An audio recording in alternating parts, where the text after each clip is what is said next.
Gia Morado de Guzman wala nang balak bumalik sa Creamline, may issue, Creamline players hindi pinansin.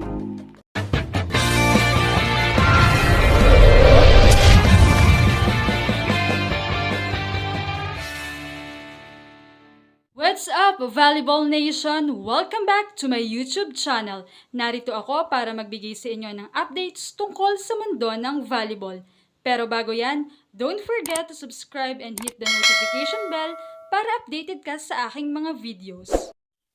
Naghihimutok nga ngayon ang mga Creamline fans dahil sa umano'y tuluyang pag-alis ng decorated setter na si Gia Morado de Guzman sa kanyang local team na Creamline Cool Smashers. Kamakailan nga lamang ay pinalungkot ang mga Creamline fans dahil sa pagkatalo ng Cool Smashers sa finals sa kamay ng Petrogas Angels. Matapos ang halos 6 na buwan na pagtatrabaho ay silver medalist nga lamang ang naging achievement ng Creamline. Well, para sa iba ay mataas na achievement na ito, pero para sa Creamline na always on top ay hindi sila sanay sa pagkatalo.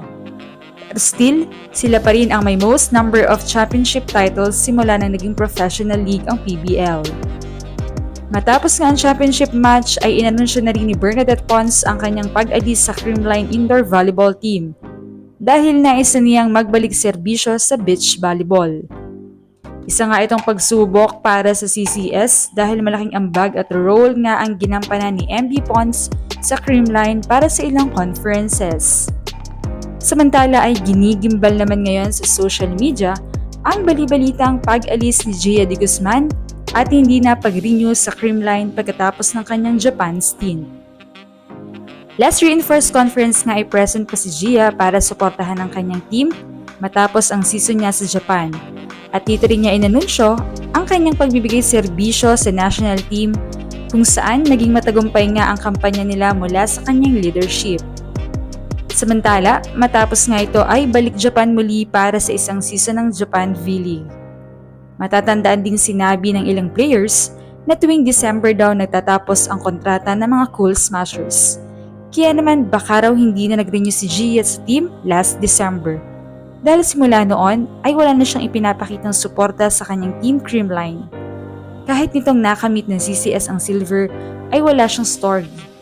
Even daw sa birthday ng kanyang matalik na kaibigan na si Kyle Atienza, kung saan tatlo nga sila ni Gemma na magkakaibigan, ay wala rin itong greetings.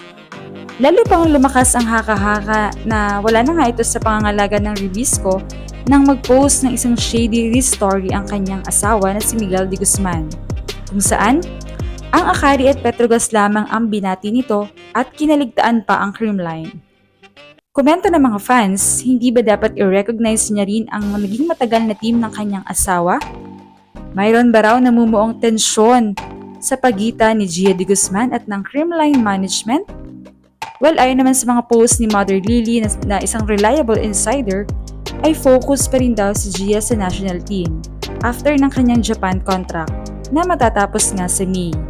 Kaya naman balik serbisyo siya sa Alas, Pilipinas para sa paparating na SEA Games sa December.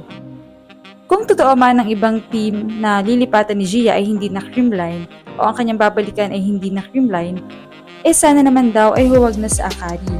Dahil alam naman nating napakarami ng hinarap na kontrobersiya ng Team Akari.